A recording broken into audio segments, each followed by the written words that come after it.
Aire de camping-car sans service mais gratuite et près de la ville.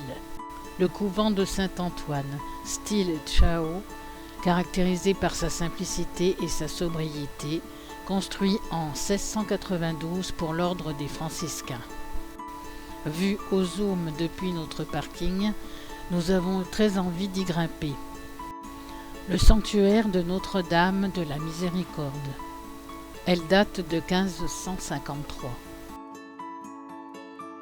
La chapelle est petite, mais aux environs de Pâques, des milliers de fidèles se rendent en pèlerinage ici pour vénérer la Vierge Marie.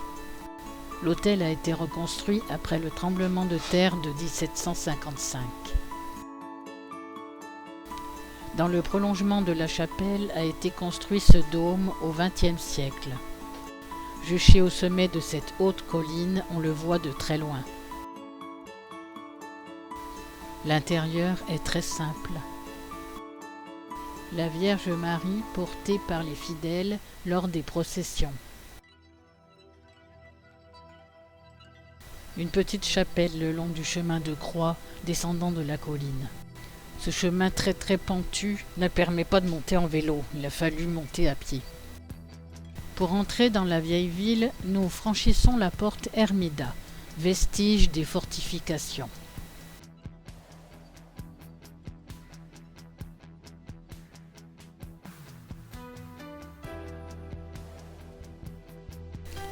Église de Saint-Clément.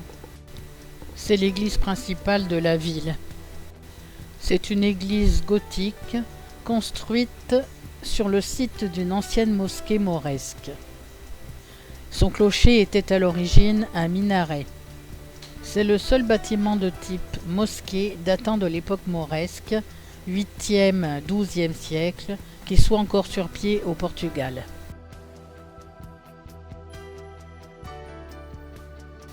Le point central de Loulé, c'est son mercado, un marché couvert d'inspiration maure, avec des étals où se côtoient produits frais locaux et objets d'artisanat régional.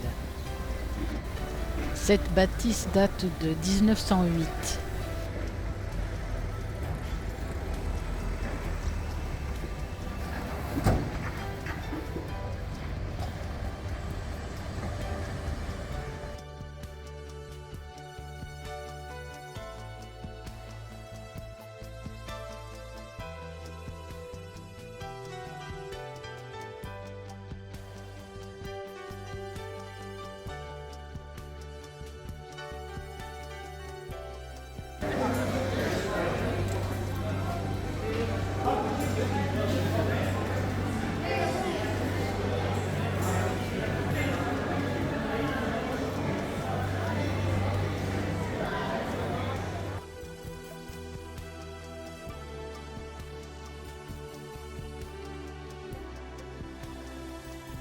Sculpture en bronze d'une marchande de fruits et légumes de Teresa Paolino et Pedro Félix.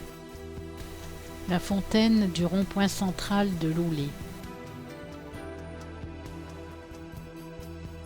À côté du marché couvert, l'hôtel de ville.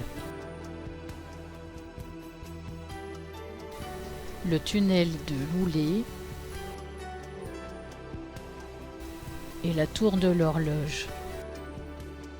Sur le trottoir d'en face.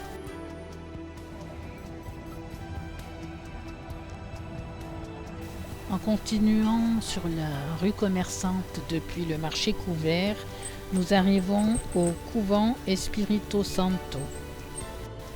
Le couvent du Saint-Esprit a été construit au début du XVIIIe siècle et a dû subir des modifications significatives après le tremblement de terre de 1755. Il abrite maintenant la galerie d'art municipale. En faisant un petit détour, nous pouvons entrer dans la cour du couvent et nous allons visiter le musée.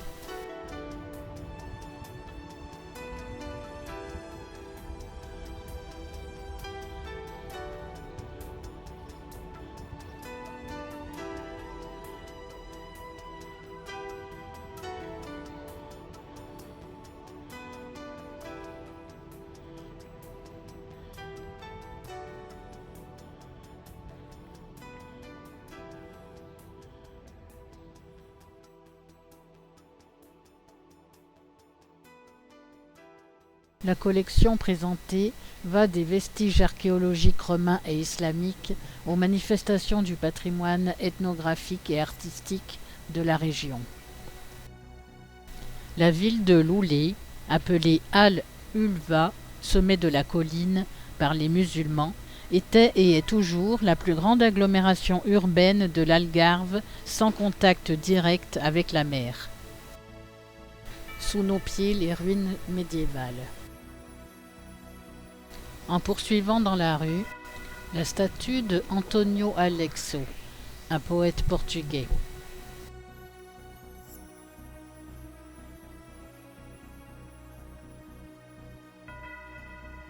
La chapelle de Notre-Dame de la Conception.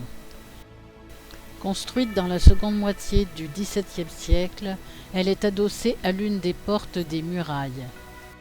L'intérieur renferme un précieux revêtement d'azulejos représentant des scènes de la vie de la Vierge et un retable richement décoré, orné de sculptures en bois doré.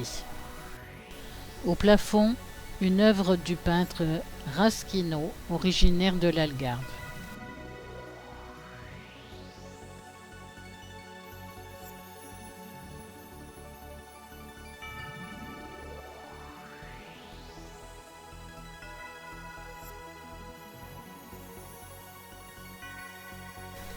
Au hasard des ruelles, nous sommes attirés par cette arche ouverte.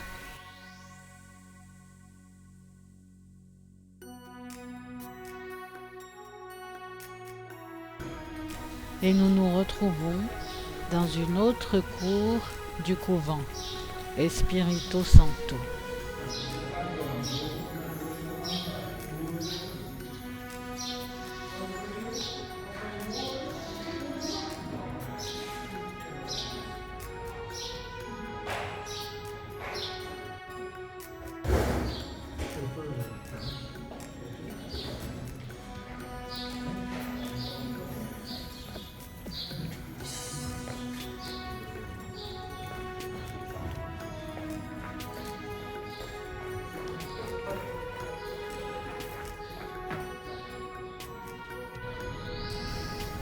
Et un peu plus loin, encore une entrée, ou une sortie.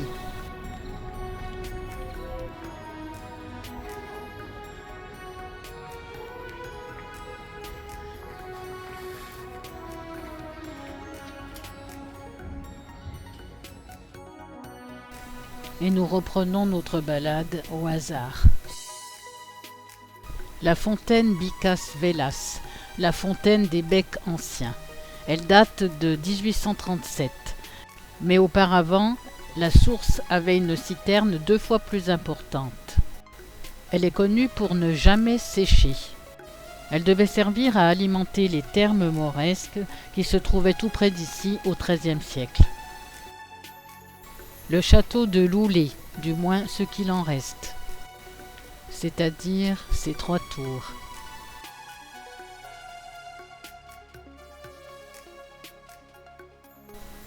Église Sainte-Anne. Loulé Creativo. Ici, on aide au développement des projets qui allient patrimoine et expression contemporaine. Dans le parc municipal, le monument dédié à Duarte Pacheco, un ingénieur et homme politique né en 1900, ici à Loulé.